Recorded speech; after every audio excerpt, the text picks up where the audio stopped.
gente é uma honra estar recebendo aqui o Dr. Ronald Fidelis. Dr. Ronald é uma pessoa que está ativamente envolvida com a educação, tanto no dia a dia com o residente, quanto na promoção de cursos, de congressos, e também é um pioneiro no nosso meio, na educação virtual, né? Agora nessa questão de comunicação médica virtual. E Dr. Ronald foi um dos grandes incentivadores desse nosso projeto, não é, Carrinha? Do Imagem Ponto Vascular. Então, é uma alegria imensa receber você aqui. E assim, para quem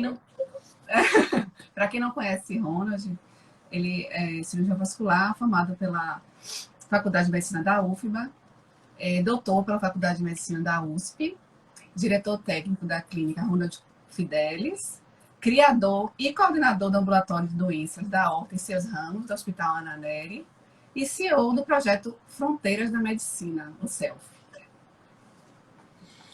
Olha, é uma alegria para mim estar aqui. A gente falou há algum tempo sobre esse canal, esse espaço que são as redes sociais, que é o mundo digital, e nada mais adequado do que nós termos informação de qualidade médica aqui também. Porque isso é um espaço muito democrático. E se a gente não ocupa, como tudo na vida, é ocupado por informação duvidosa, né? Então, é óbvio que eu só tinha que incentivar o Imagem Ponto Vascular, porque, com certeza, essa área da medicina tão crescente, tão pujante, tão empolgante, tinha que ter representantes do quilate de vocês duas. Então, parabéns aí. Um crescimento rápido do perfil, tenho acompanhado, tenho curtido, tenho comentado e divulgado sempre que eu posso. Obrigado pelo convite. Que nós que agradecemos. Então, assim, na realidade, né, Carlinha, o objetivo do nosso perfil assim como o que você tem feito também, utilizando as redes sociais, é aumentar a comunicação, no nosso caso, entre nós, que somos radiologistas, e os médicos, os colegas, cirurgiões vasculares, neurointervencionistas, colegas das mais diversas especialidades que precisam estudar o paciente através da imagem vascular. Então, hoje, para quem está entrando agora, nós vamos saber de Dr. Ronald Fidelis o que é que eu preciso, como radiologista, colocar no meu laudo, o que é importante, qual a importância de cada informação no meu laudo para aquele paciente que está em investigação de doença carotídea. E também, pessoal, da cirurgia vascular, saber de que forma os métodos de imagem podem contribuir e que informações eles podem nos dar na avaliação da doença carotídea, né, Carlinha? Isso.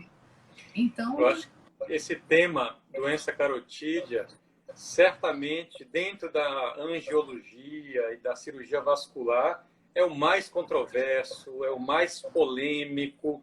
E é interessante, Carla e Adriana, que se a gente for pensar, pelo menos dentro da vascular, é justamente a doença em torno da qual mais tem estudos. Eu fui fazer esse levantamento recentemente. O tratamento, o diagnóstico, consequentemente, o tratamento da doença carotídea é o tema dentro da vascular onde mais tem estudos randomizados, controlados, e que, mesmo assim, é um tema que não se esgota. É um tema que a gente está sempre revisitando e sempre repensando. Isso começa desde o entendimento da fisiopatologia. Não é? Então, quando você fala assim, o que é que precisa estar num laudo de qualquer exame? Eu, como cirurgião, diria assim, tem que me dizer se a carótida é culpada ou não.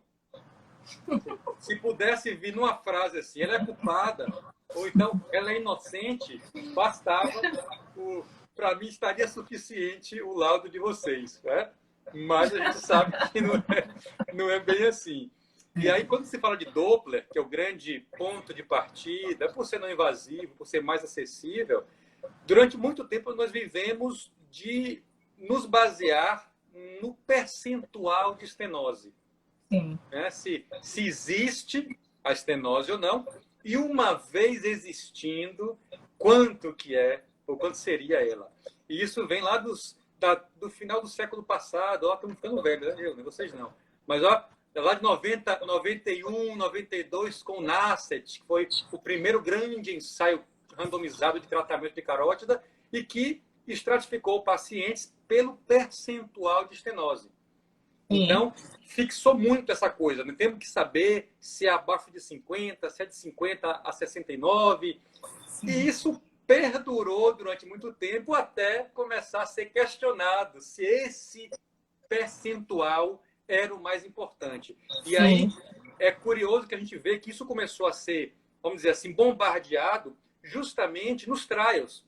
Porque quando se avaliava intervenção, e aí quando ia para o subgrupo para ver o efeito do percentual no desfecho, AVC ou não, muitos trials importantes não encontraram essa correlação. E aí começou-se a buscar outros fatores, né? Que aí vem morfologia da placa, heterogeneidade, superfície lisa ou não. Enfim, é um mundo de informações que tem que estar lá, mas que a gente sabe que hoje tem que ser o mais objetivo possível. E aí, para deixar ainda mais confusa a nossa resposta, eu acabei de ver um trabalho que saiu no Lancet Neurology agora desse mês, onde os lá, olha que curioso, chama-se OxVasc, o nome do trial, até para fazer uma analogia com a Oxford, né? Porque é do grupo de Oxford. Eu acho que seus seguidores podem depois, quem quiser, pede para a gente depois no direct aqui de vocês, que eu mando o link desse artigo, e que é um trabalho que ele questiona os trials randomizados que derrubaram o percentual de estenose como algo valioso. E ele fala o seguinte, que para avaliar percentual, se é importante ou não, não pode ser em trial randomizado que buscava avaliar intervenção. Para avaliar se o percentual é importante ou não, tem que ser coorte prospectiva. E eles fazem lá em Oxford uma coorte de 15 anos de pacientes com estenose assintomática de carótida e vão acompanhando, em média, por 5 anos. E, pasmem, o percentual se mostrou altamente preditor de evento, especialmente se ele passa de 70% de estenose. Se passar de 80%, mais ainda, é exponencial. Então, um trabalho com N de quase 3.000 pacientes, uma coorte prospectiva e que traz de volta o percentual como sendo algo a constar no laudo de um Doppler de carótida, ou qualquer exame de carótida, né? Além da morfologia. Então, eu acho que tem que ter percentual e tem que ter a descrição da característica da placa, seja na sua interface com o sangue, que é a superfície, seja no seu interior. Então, percentual, superfície e conteúdo. Só isso que a gente quer. Ele já se adiantou. Já se adiantou, né? A primeira coisa que eu ia perguntar era como você procede a investigação inicial de um paciente com suspeita, né, de doença carotídea. Ou com epidemiologia. Isso, avaliação inicial. Clínica, né? Avaliação clínica importantíssimo. E o Doppler, como a gente falou, é o grande exame de triagem. Agora, tem essas questões, né? Porque é o exame, talvez, um dos mais capciosos que a gente pode encontrar, pelo menos na vascular. Não sei se na radiologia tem algum mais, mas o Doppler carotídeo, talvez o carotídeo e o Doppler renal sejam. Mas o renal é interessante porque ele é mais difícil tecnicamente. Então, tem menos de nós que se arriscam a fazer um Doppler de artérias renais, por exemplo. Carótida é aparentemente mais fácil, mas o percentual de falsos positivos e falsos negativos é grande, exatamente porque o exame é aparentemente fácil, mas cheio de detalhes, importante, né? Porque define a conduta. Então, o ultrassom vascular, com certeza, é o ponto de partida nessa investigação. Sim. Certo. Então, assim, Com o duplex scan alterado, você prossegue com a investigação com a angiotomografia ou somente para planejamento cirúrgico? Essa talvez seja a grande responsabilidade do duplex, porque ele é uma triagem que define conduta. E é também curioso que ele define conduta se o achado de doença for pouco significativo ou se o achado for de oclusão, por exemplo. Olhe o tamanho da responsabilidade. Se o duplex scan de carótida aponta para uma placa, uma estenose não significativa, e podemos discutir aqui o que é ou não significativo, ou se o exame aponta para uma oclusão, tá resolvido. Vamos acompanhar clinicamente. Sim, percebe como o tamanho da importância desse exame, né? E aí só se você tem ali um percentual significativo não oclusivo que pensa-se no próximo passo e que hoje em dia, sem sombra de dúvida, a angiotomografia, que vocês são tão experts no assunto. Ok, então, gente, para quem está chegando agora, nós estamos aqui conversando de como manejar, como os métodos de imagem podem ajudar no manejo do paciente com doença carotídea, desde aquele paciente que chegou no consultório e vai para uma investigação inicial. Então, como o Dr. Ronaldo está aí lembrando, a importância do duplex scan, que é o exame que faz essa investigação inicial, seja num paciente que tem um exame físico, uma história clínica sugestiva de doença carotídea, ou até naquele paciente que tem fatores epidemiológicos, uma história familiar, dados de exames laboratoriais, uma hipercolesterolemia. E assim, como ele está lembrando, o Doppler de carótidas é um exame que aparentemente é muito fácil, mas de grande responsabilidade, porque define conduta, né? Como o Dr. Ronaldo está falando, tanto um Doppler de carótidas que mostra que há uma oclusão, daí você não tem mais o que fazer, né? Se está ocluído, você não tem indicação de tratamento cirúrgico.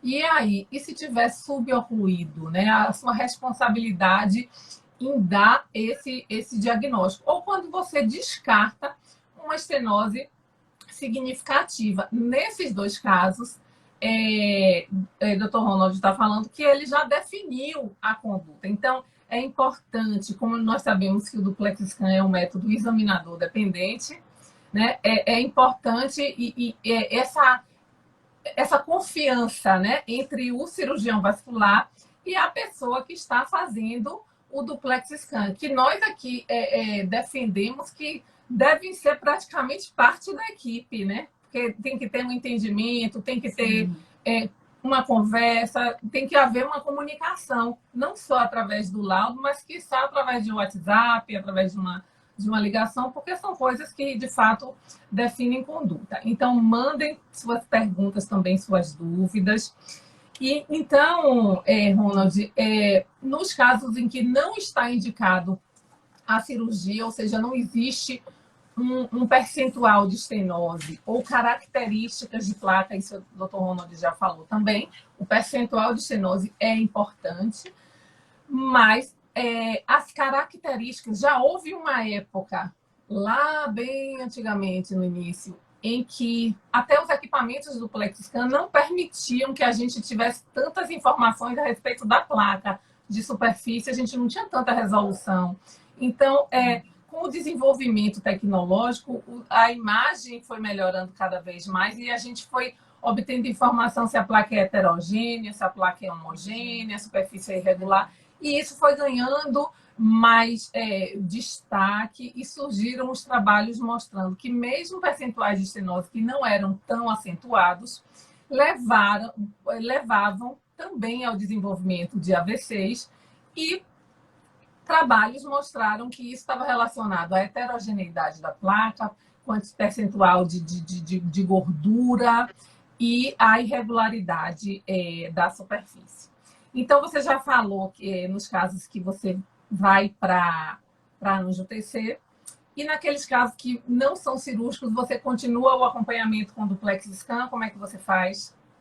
Em que situações Sim. você espalhe mais a respeito assim, de situações que você faria esse segmento com duplex scan, que você não partiria para situações mais práticas, se você não partiria para uma angiotomografia?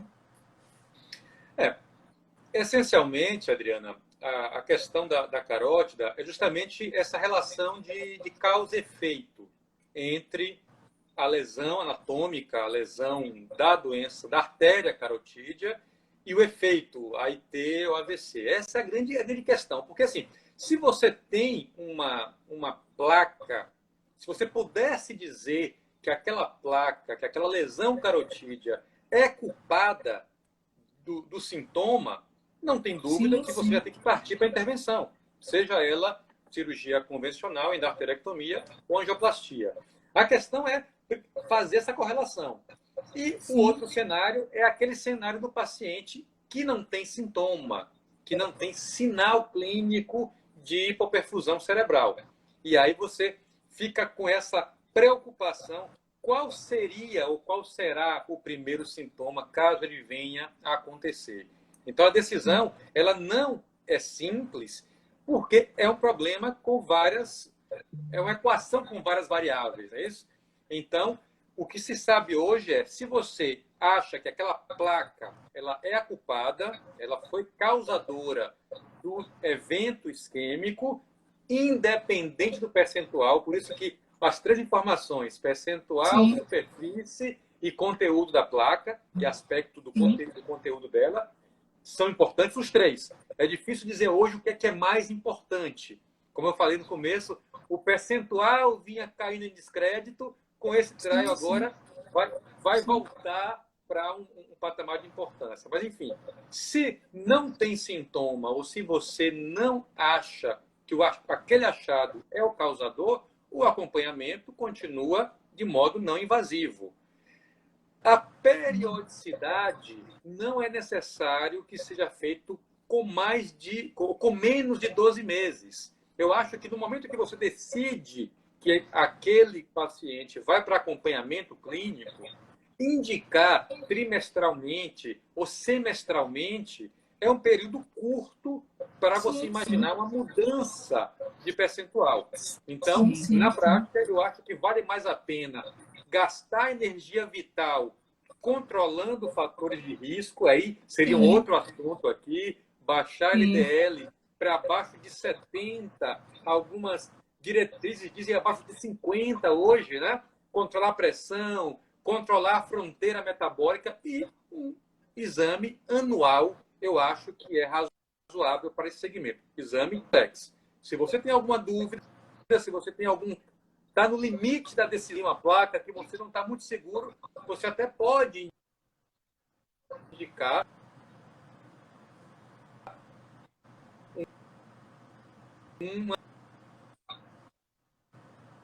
um ultrassom mais precocemente. Mas aí já está próximo de fazer uma angiotomografia. Assim. É um caso que você já está questionando. Ok, falhou um pouquinho aqui, Ronald. Essa parte final falhou um pouquinho. Então, assim, você falou assim que o acompanhamento pode ser anual, mas em alguns casos que houver alguma dúvida, aí nessa parte falhou. Você poderia indicar uma angiotomografia, isso? Não. Você pode encurtar o intervalo do ultrassom para semestral. Encurtar o acompanhamento. Você pode fazer mais precocemente.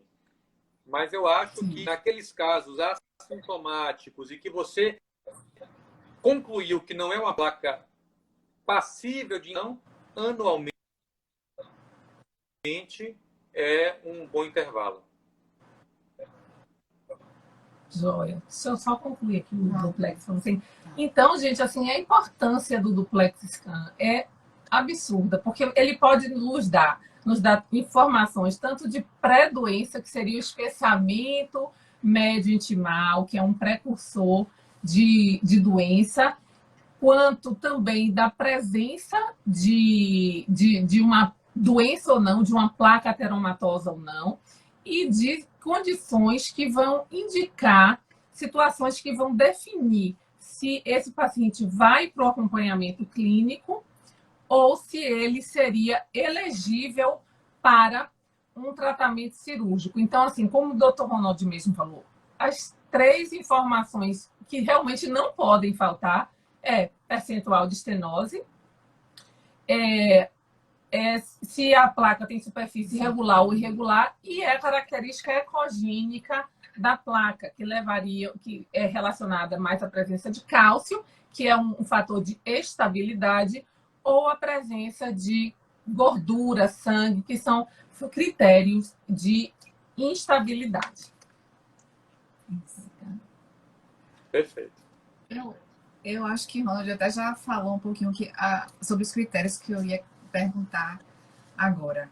Num paciente que já vem em acompanhamento com a doença carotídea, assim, o que seria um divisor de águas? Quais são os critérios que faria você indicar o tratamento cirúrgico nesses pacientes? Ou pensar em investigar através da angiotomografia para ver se de fato seria elegível. É interessante que quando vocês perguntam aí em relação a indicar, a angiotomografia, ela sempre, ou pelo menos como regra, ela vai anteceder a indicação. A gente, quando fala em intervir, apesar de ser possível e ser descrito o tratamento endovascular ou cirúrgico exclusivamente com o Doppler, isso, na minha opinião, na minha equipe, no meu grupo, não é a regra. Então, sempre que a gente vai indicar, a angiotomografia ela vem como sendo o exame de preferência. E o critério principal são sintomas. Se o paciente se tornou sintomático, sem dúvida, a grande situação que passa a considerar esse paciente um paciente passível de intervenção, ou se houve uma progressão. O que eu falei, o percentual de estenose vinha questionado não só por essa baixa correlação que foi encontrada em boa parte dos trials, mas porque também ele evoluiu muito nos últimos anos, nas últimas décadas. Nós temos hoje, de classes de medicamentos que evoluíram, novos medicamentos, novas estratégias protetoras. Então, a gente passou a questionar se essa evolução do percentual pura e simples era 60%, passou para 75%. Isso já seria um indicativo de intervenção. Algumas escolas ainda consideram isso. A gente sabe, por também revisões recentes, que ainda a maior parte dos pacientes tratados de carótida nos Estados Unidos é assintomática, cerca de 75%. Então, se isso acontece, o critério essencialmente é a imagem. O critério essencialmente é o achado de placa. Né? Por outro lado, se você vai para países na Europa, como o Reino Unido, como Inglaterra, menos de 10% lá vai para a intervenção sendo assintomático. Então, o sintoma é o principal critério. Você percebe que é um mundo assim. Nós temos os extremos. Quem valoriza muito a imagem e quem valoriza essencialmente a clínica. E, como sempre, nós temos que ter o bom senso. Eu acredito que uma estenose assintomática menor do que 70% não merece indicação. De 70 a 80, depende da morfologia, seria aí uma área de penumbra, e acima de 80%, mesmo com a superfície lisa, mesmo que ela não seja tão heterogênea, nós temos argumentos, né, para indicar a intervenção. E se for sintoma, sintoma é sintoma, isso é absoluto. Ótimo. Ronald, isso é importante lembrar, porque nós temos também os residentes que estão aqui acompanhando. Então, no nosso laudo, a gente não pode deixar de estar descrevendo se a placa é calcificada, não calcificada, a superfície, se ela é irregular, se ela tem alguma ulceração na placa, e que eles ficam muito angustiados com a questão do grau de estenose. Então, para perceber que não é só o grau de estenose, a gente tem que dar a morfologia, que isso você mesmo falou que é um divisor de águas. Pois é. Exatamente. Eu não sei se estava aqui no script eu fazer pergunta, mas eu tenho pergunta também, viu? Porque eu fiquei muito curioso. Pode quando fazer. Pois é. Porque, assim, essa questão do percentual de estenose, eu repito, ela vinha sendo cada vez mais desvalorizada. E agora, Sim. eu estou trazendo aqui essa hipernovidade aqui, ó, exclusivo no Imagem Ponto Vascular, desse trabalho, Sim. que literalmente resgata a importância do percentual. E aí vem aquele problema de se estimar o percentual por faixas e por variação de Sim. velocidade. Né? Sim. Você vai dar a tabelinha e encaixar a variação da velocidade do fluxo antes, no local e depois, e aí concluir por um percentual. Como cirurgião vascular e endovascular, eu digo o seguinte, que a nossa expectativa é que haja uma definição o mais específica possível. Então, Sim. 50 a 69 não é tão específico. 60 a 80 não é tão específico. Como que ficaria, então, nesse cenário, como é que está o potencial do duplex scan para, baseado na imagem, dizer, olha, tem 75%, e não uma faixa de percentual. Isso seria uma mudança de paradigma muito grande para o ultrassom. O que é que vocês me dizem disso? Exato. Na realidade, essas tabelas de faixas de estenose surgiram numa época em que a imagem não era tão boa. Como eu falei no início da live, a gente valorizava muito percentuais de estenose. Você lembra que os trabalhos que o NACET, que fizeram a correlação da arteriografia digital com o risco de desenvolvimento de AVC, eles valorizaram naquela época o ponto de corte de 70%, e a gente tinha as tabelas que dividia estenose menor do que 50%, se não duplicava a velocidade, maior que 50%, tinha aquela estenose maior que 70%, quando o índice de Moneta estava acima de 4,0. Então, a gente tinha essas faixas. Com a melhoria dos equipamentos de ultrassonografia, a gente passou cada vez mais a valorizar a imagem em modo B, em color Doppler. Então, nós temos o critério hemodinâmico da curva espectral e da avaliação da velocidade, que divide nessas faixas menor que 50, de 50 a 69, de 70 a 89, e nós temos também a possibilidade de avaliar através do modo B, que aí nós costumamos usar a imagem axial e fazer essa avaliação através do modo B. Então, na realidade, nós que fazemos a avaliação de carótidas, a gente deve tentar fazer a avaliação tanto pelo critério da onda espectral, quanto pelo critério do modo B. E nós tentamos, na nossa prática clínica, fazer essa avaliação e dividir, de fato, quando a janela acústica é adequada, quando a gente não tem uma placa muito calcificada, porque nem sempre o duplex permite uma boa imagem. Quando a anatomia é boa, quando a bifurcação carotídea não é alta, quando a gente não tem uma placa muito calcificada, a gente consegue definir muito bem a carótida. Então, nesses casos, a gente pode avaliar a imagem no modo B e a gente tenta fazer a classificação do grau de estenose em faixas de 10%, tipo de 50 a 60, de 60 a 70, porque não adianta, de fato, a gente utilizar o índice de Moneta, o índice maior que 4, e a gente dar uma estenose maior que 70, se você precisa saber se essa estenose é maior que 80. Então, é preciso que a gente avalie a imagem no modo B e a gente diga se essa estenose é de 70 a 80 ou é maior que 80, pelo menos.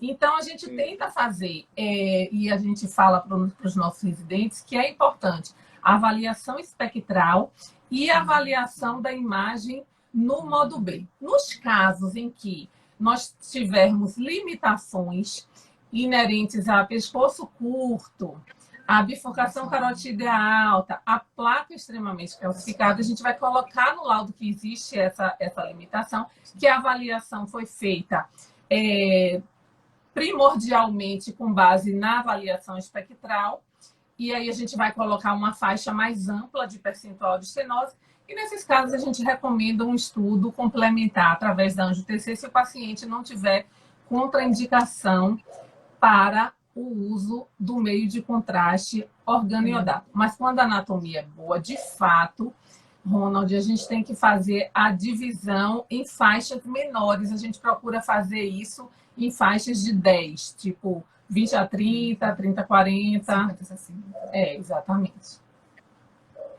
Eu vi outro dia uma imagem muito interessante. Olha, força do hábito aqui das lives, eu já vou fazendo perguntas, viu? Mas é interessante.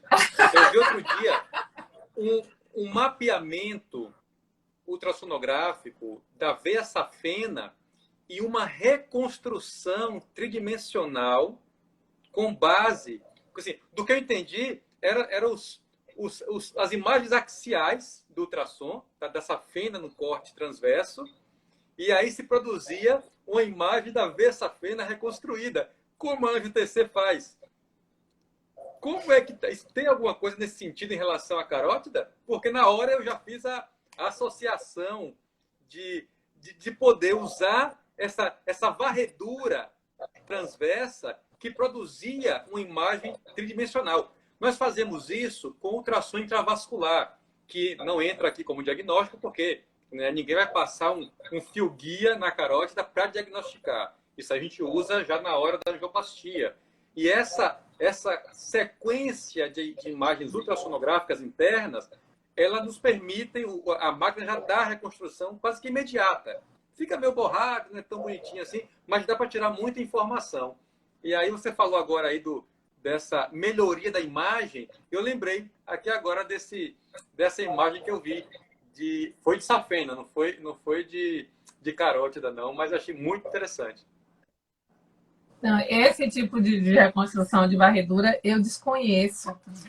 Eu acho que a gente tem que tentar se aproximar e dar o máximo de informações possíveis, porque, como você mesmo falou, existem serviços que fazem a avaliação e fazem o segmento e a condução, a tomada de conduta e até operam, só baseado no duplex scan, e eu nem posso falar assim só baseado no duplex scan, porque é um excelente método, tem uma resolução espacial fantástica, e é preciso que a gente fale isso aqui, Ronald, porque eventualmente pode ter aí residentes de cirurgia vascular ou de radiologia que achem que a angiotomografia é superior em tudo em relação ao duplex scan, e não é. Eu vou citar aqui 2 exemplos em que o duplex scan tem uma superioridade na imagem. Primeiro exemplo, medida da espessura médio-intimal. O duplex scan ele tem uma qualidade de imagem muito boa para as carótidas, porque as carótidas são situadas muito superficialmente. Então, se eu não tiver nada que limite a passagem da onda sonora, como uma calcificação, uma cicatriz, né, Carlinha? Eu tenho uma qualidade de imagem excelente. Então, para avaliação de espessura média intimal, paciente com arterite de Takayasu, eu vou ver muito mais claramente esse espessamento parietal no duplex scan do que na anjo-TC. Então, o problema do duplex scan seria a limitação geométrica, ou seja, naquele paciente de carótida, Ronald, é importante para você ver o arco aórtico, o duplex scan não vai ver o arco aórtico. É importante para você ver o sifão carotídeo, ver o segmento intracraniano, o duplex scan não vai ver o sifão carotídeo, não vai ver o segmento intracraniano. Então, aí cada equipe vai ver o entendimento e a importância dessa avaliação mais global, mais ampla, mas assim, é preciso deixar claro que o duplex scan, de fato, tem importância muito grande, e a importância de você basear a sua avaliação na imagem modo B e na avaliação espectral, né, Carlinha?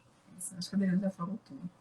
Duas pessoas que falam muito, eu, Ronald. Carla, fale agora, Carla. Pelo amor de Deus. Não, mas acho que, para fechar, a Adriana já falou de juntar tanto a análise espectral quanto o modo B, que é super importante.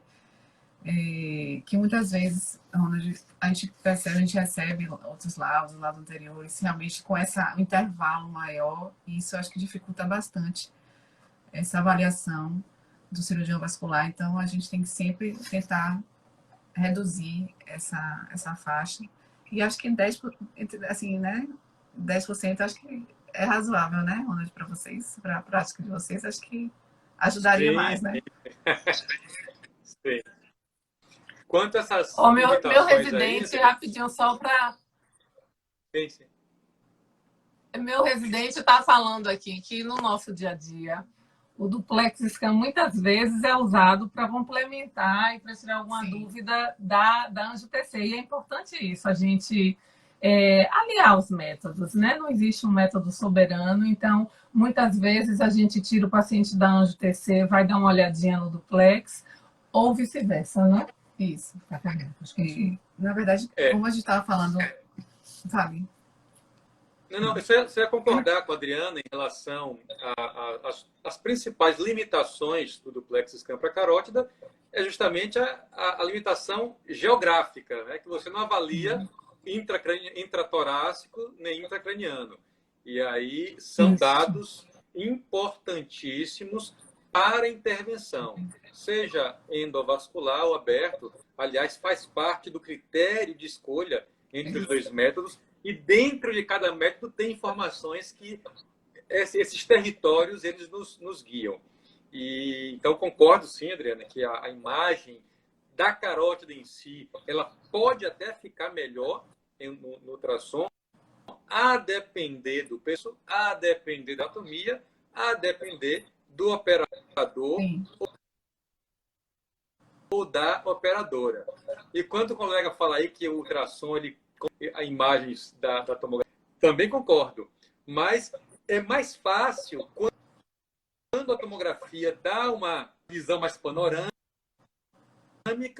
e aí a gente usa o ultrassom para checar. Eu já tive casos que eu vi colegas depois da tomografia e ele enxergou coisas que não tinha enxergado antes. Então, fica também fácil quando um exame tomográfico tira algumas dúvidas e você vai para checar especificamente uma determinada dúvida. Para defender um pouco a tomografia também, né? Senão vai ficar muito claro. Não, é importante. E aproveitando esse gancho aí da tomografia, então, Ronald, você já falou, eu ia perguntar um pouquinho o porquê da importância do estudo da vascularização intracraniana na avaliação pré-operatória e do parênquima encefálico, né? Por que vocês solicitam esses exames também, aproveitando a anjo-TC, né? Que só para lembrar que apenas uns centímetros a mais, né? Que na carótida a gente marca na altura da orelha, mais ou menos. Então, assim, apenas uns centímetros a mais a gente já faz o estudo da vascularização intracraniana. E com a mesma quantidade do meio de contraste. Então, por que vocês pedem essa avaliação pré-operatória? Carla, como é que saber como está o território intracraniano já ajuda no raciocínio do próprio diagnóstico. Então, se você teve um evento, ou se você não teve, mas tem uma placa significativa, você já avaliou a carótida pelo ultrassom. Saber como está a cerebral média, a cerebral anterior, se está ocluída, se tem uma ausência de opacificação. Então, isso já reforça, já vai compondo o teu quadro diagnóstico e vai reforçando a tua indicação de fazer algo a mais, né? De dar um passo a mais além de controle clínico. Além do diagnóstico, o planejamento da intervenção é fundamental, porque se você tem as comunicantes presentes, a anterior, né, as posteriores, se tudo isso está íntegro, você vai ter mais segurança na estratégia de interrupção temporária do fluxo, seja para uma endarterectomia, seja para uma angioplastia, que você vai usar um balão oclusor como proteção de embolização. Então, saber como está intracraniano é tão fundamental quanto saber como está a carótida. E em relação ao outro lado, que é o tórax, né? A carótida começa no tórax, é o acesso. É um critério de viabilidade endovascular você saber a angulação da emergência das carótidas e se tem muita calcificação ali, porque é nesse ponto. Aliás, se acredita que o arco aórtico seja a principal fonte de embolização durante as angioplastias de carótida. Tanto é que, em um dos estudos mais recentes e mais famosos, o CREST, houve mais efeito, mais AVC em pessoas com mais de 72 anos. Os mais velhos tiveram mais AVC com angioplastia. E uma das hipóteses é que foi por causa de arcos calcificados e angulados, arcos tipo 2 ou 3. Então, também importantíssimo saber como está a origem da carótida. Pronto. Ok. Então, é importante ver o arco, ou seja, a parte mais baixa, a angulação desse arco, a parte intracraniana, para ver se tem alguma obstrução, até aneurisma, você também pode flagrar aí um aneurisma como um achado, que o paciente até pudesse desconhecer, e as características também da placa. Aí eu lhe pergunto, Ronald, diante de um paciente que você acredita que já tem indicação cirúrgica pela clínica e que você solicita a angiotomografia para o planejamento cirúrgico, além dessas informações que você já acabou de falar a respeito do arco, da angulação do arco, do segmento intracraniano, que outras informações a respeito da bifurcação carotídea, da quantidade de cálcio nas carótidas, poderiam guiar o seu tratamento, até talvez interferir no tipo de cirurgia indicada? Bom, cirurgia, vamos falar de técnica, né? Porque tem a técnica entre aberta e endovascular. E a endovascular. Né? É porque é tanta nuance, porque dentro da cirurgia você pode fazer com derivação temporária ou não, com shunt ou não. Tem subdivisões dentro de cada técnica. Né? Se é na endovascular, se é um filtro distal, se é proximal, enfim. Mas vamos, antes disso, definição entre a cirurgia aberta, que é a endarterectomia, e a cirurgia endovascular, que é a angioplastia.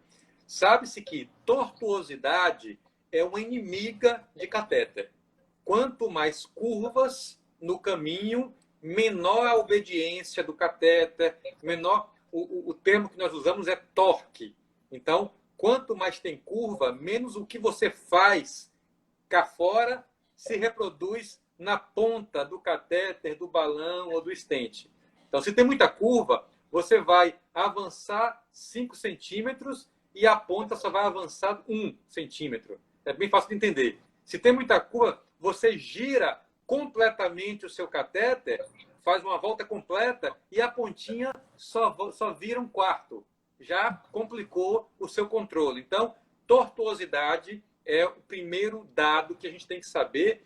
E aí, às vezes, até do eixo aorto-ilíaco, porque se vai fazer a punção para uma angioplastia pela femoral, né, você tem que saber como é que está. Você tem uma angulação muito grande. Olha aonde vai a coisa. Né? Se você vai fazer acesso radial ou braquial, que já é bem frequente, fazemos bastante hoje, também subclave, a angulação do eixo subclávio. Então, tortuosidade é informação importante. Calcificação, já dissemos aqui, né? Se no caminho que você vai navegar com o seu catéter tiver muito cálcio, mais um ponto para a cirurgia aberta. Tá? A altura da bifurcação é um fator que fala a favor da angioplastia, porque se a bifurcação está acima de C2, e aí, Adriana e Carla, eu acho que a referência da mandíbula, ela não é, ela é um pouquinho perigosa, porque depende um pouco da posição. Eu já vi situações em que foi dado como uma bifurcação ali abaixo da mandíbula, do ângulo, e na hora a gente penou para conseguir acessar e controlar a carótida interna distal. Então, acho que a relação com as vértebras cervicais é mais garantida. Então, qualquer coisa abaixo de C3 é tranquilo para a gente acessar com cirurgia. Qualquer coisa acima de C2, angioplastia, porque não vai dar para ter segurança no acesso distal. C2 e C3, aí depende se é um paciente com a mobilidade cervical razoável, se ele é mais longilíneo, enfim, aí dá para a gente ter esse parâmetro. Mas eu acho que a altura em relação à vértebra é o que deve ser a referência. E aí, calcificação, tortuosidade, são esses critérios. Na prática, a maior parte dos casos, na maior parte dos serviços, hoje em dia, ainda operam cirurgia aberta. Isso porque os últimos estudos mostraram que a taxa de AVC, de isquemia, é um pouco maior na angioplastia quando comparado com a cirurgia aberta. Então, de modo geral, o cirurgião vascular, de novo, né, tem alguns que não concordam, mas assim, em geral, um paciente de carótida, ele é, a princípio, cirúrgico aberto, a princípio. Se ele tem alguma limitação anatômica, tortuosidade, calcificação excessiva ou bifurcação alta, aí ele já ganha um ponto a favor da angioplastia. Se ele tem pescoço hostil, cicatriz prévia, irradiação por alguma lesão neoplásica, uma ostomia, uma traqueostomia, enfim, mais um ponto para a angioplastia. E se ele é de alto risco para a cirurgia convencional, aí esses critérios colocam ele como paciente para angioplastia. Mas aí é clínica com imagem. Né? Você vê como a imagem é par e passo com a avaliação clínica. Mas, em geral, a maior parte ainda vai para a cirurgia aberta e 40%, 30%, mais ou menos, uma porção menor é que vai para a angioplastia.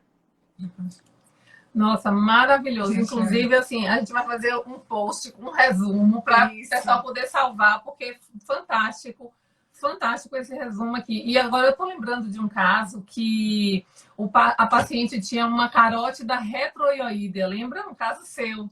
É uma coisa também que precisa ser colocada, retroioídea, que seria um fator de dificuldade, né, limitante para a cirurgia aberta. Não é isso? Sim. Com certeza. Eu vou adiantar aqui da hora, eu vou já passar para o segmento pós-operatório. Isso. Já foi feito tratamento cirúrgico, endovascular ou aberto. Como você faz o segmento desses pacientes?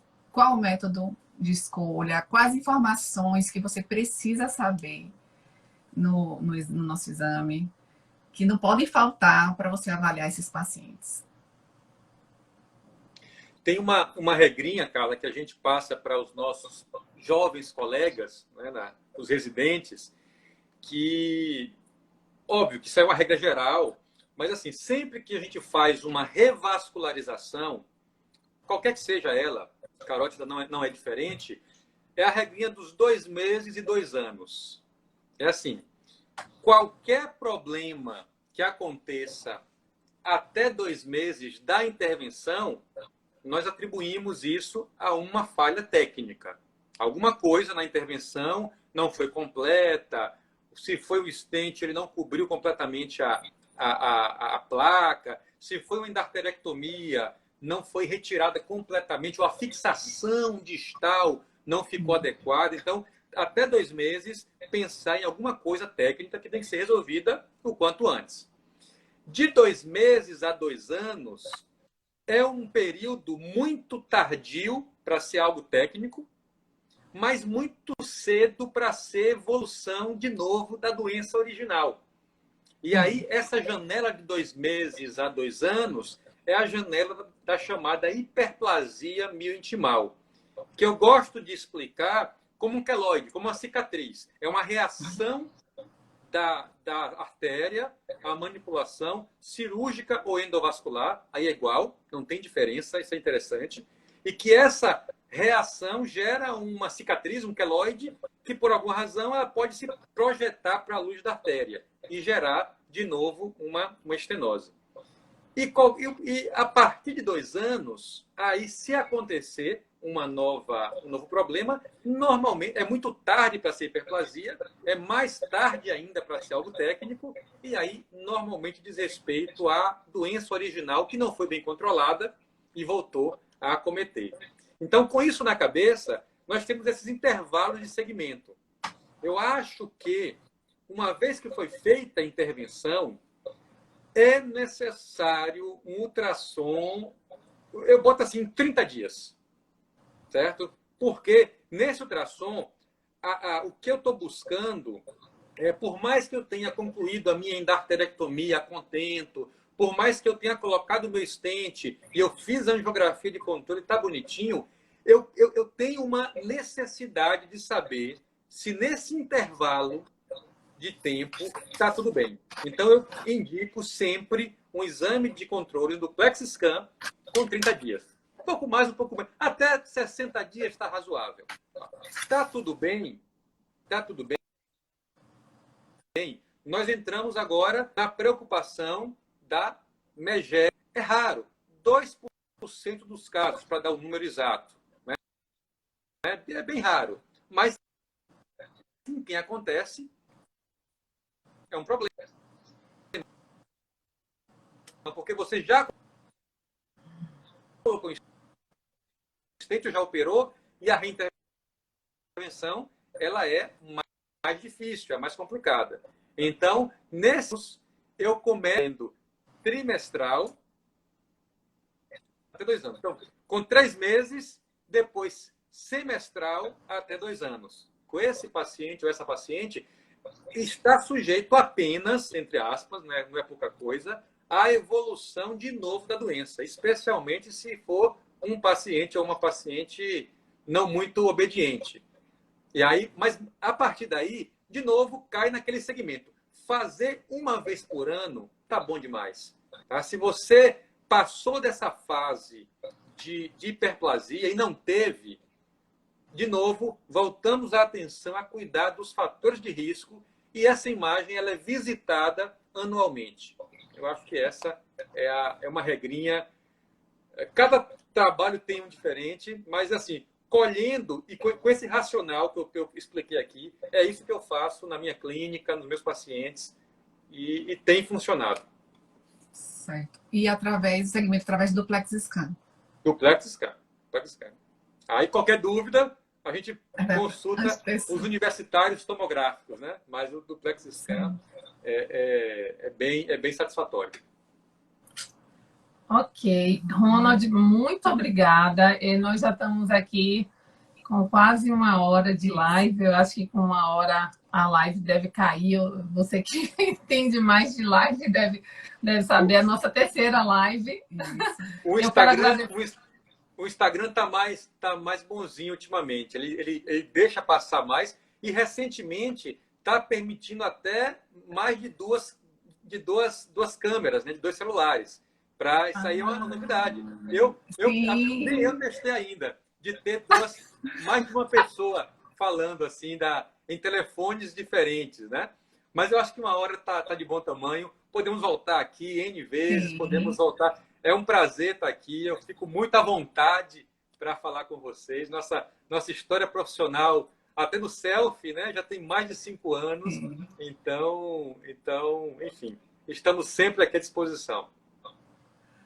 Tá? Com certeza terão outras oportunidades e você é sempre bem-vindo aqui no Imagem Ponto Vascular. Eu acho que foi super esclarecedor. Sim. Nós aqui definimos várias informações que a gente vai fazer um postzinho, um resuminho, e para os residentes poderem salvar. E aqui ficou muito claro o papel importante tanto do duplex scan quanto como método de entrada, de investigação inicial e que eventualmente define conduta, mas as informações importantes que devem constar, quanto na tomografia, tanto para o planejamento pré-operatório, quanto de ambos os métodos para o segmento pós-operatório. Muito obrigada, Ronald, foi muito legal mesmo. Esperamos conversar mais vezes, né, Camila? Com certeza. E vamos lembrar sempre agora do bulbo carótide dos corpos vertebrais, né? A altura em relação aos corpos vertebrais. Muito bem. É muita informação útil, né? O percentual de Isso. estenose, o aspecto da placa, Sim. de preferência com a imagem modo B, né? Tentar ser mais específico, tortuosidade, calcificação, enfim, e esses detalhes anatômicos aí que nós usamos muito e que certamente vai beneficiar muito o paciente se esses laudos saírem cada vez mais especializados, né? No pessoal que segue aqui o Imagem Ponto Vascular. Vai ser muito bom. Muito obrigada. Boa noite. Até a próxima. Tchau, tchau. Boa noite, pessoal. Obrigado.